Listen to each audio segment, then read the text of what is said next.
Hey guys, what's happening? This is Will on my next review. On this one, I will be reviewing the Abomination. He's one of my more favorite characters in the Marvel line, especially the bad guys. I fell in love with the character as a kid. I basically bought everything and anything on him towards all the comics he ever appeared in from the very beginning. Action figures, pictures, statues. The only other statue I never had, or I hadn't bought from the other Abomination, was a SIDESHOW version. Basically, the reason why, because with SIDESHOW and some other companies, sometimes they do a little too much ad-libbing, which at times I don't really like. Sort of like my character, whether it be comics or movie, to resemble exactly that particular character. I don't really like a lot of sculptors or companies kind of venture too much off into what they think the character should look like, because that kind of spoils the representation and the image of the character for me, by me being a big comic lover. So they resemble more of almost like a mutant fish or something. So I wasn't really too happy with that statue. Yeah, it's a nice size. I do love the fire hydrant thing and the exclusive, so it's more so I may wind up buying it, but I don't really probably like their interpretation of how they done it. Even with the movie version, I wasn't really happy with that, but I still bought it because it's still Abomination. So I'm quicker to get something that resembles a character like I did this one and a few other busts by Bowen and Diamond that resemble the character. And so I'm going home more so to get that right there and then on the spot. But generally, a character is kind of go off base of the character. I tend to kind of drag my feet about it and sometimes even let it pass. But on this character, the Abomination is actually Emil Blonsky. In the comic version, he was actually more so a Soviet spy. He was sent to the Gamma base to take covert pictures of Bruce Banner's Gamma ray machine. So in doing that, he was going to sell the diagrams and things for the highest bidder. But in turn, he decided to turn the weapon on himself and turn his own self into a hulkish type creature. So he figured rather than getting rich, why just rule the world and he'd have all the riches. So that's generally the comic book version of his origin, actually. He appeared in this comic book of the 60s called Tales of Astonish, or Tales to Astonish, rather. It was in issue number 90 in the April magazine, and that was more like a crossover book. It was really a Submariner book and an Incredible Hulk book. So half was the stories of Submariner and the other half was Hulk. So it was like kind of like a 2-for-2 comic. So in the Hulk's part, the second half of the comic, then that's when the Abomination had first appeared in issue number 90 of the month of April of that book. Okay, other than that, it's basically all about the history on the Abomination. So I guess we can get to more so a review of this one, and I'll tell you the ins and outs that I love about this character. So let's get to it.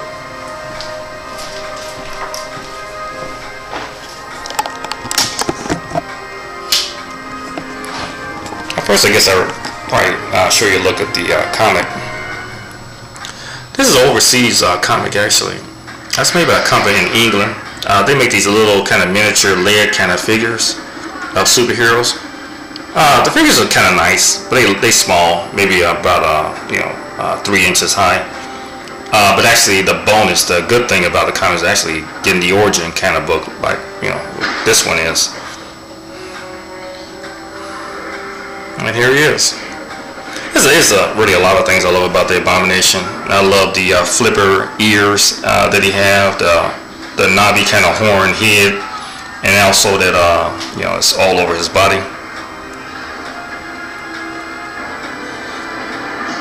I love this pose. This is one classic Abomination charging kind of pose that appeared in a lot of issues of the Hulk.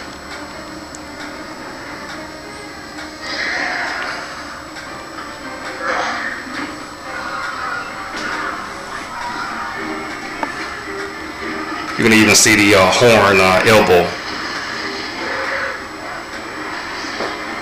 tusk that's running off his elbow.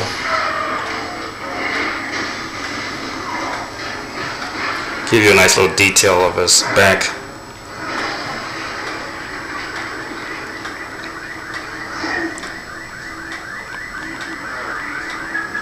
Even the base is, you know, great. I love the rock formation type.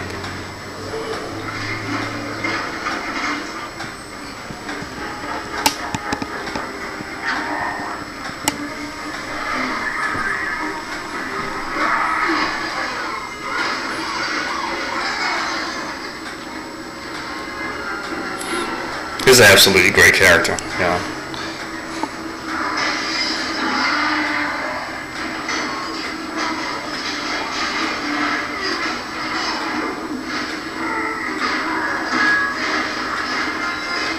He even has the big 2 toes that he has. Actually, he really has 3. He has another one in his hind leg.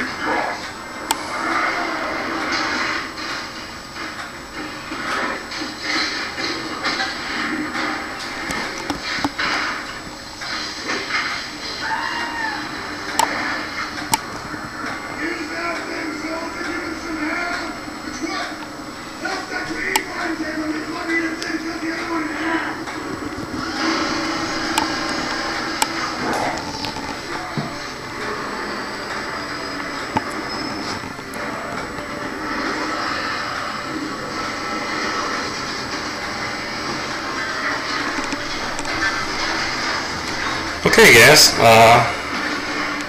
this is basically my review of the BOWEN Designs Abomination statue.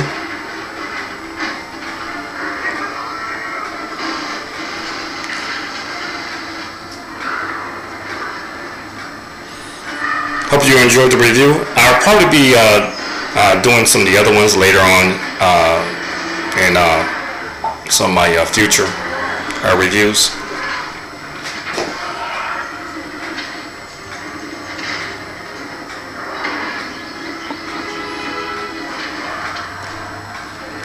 Okay, I'll catch you guys on the next end. Peace.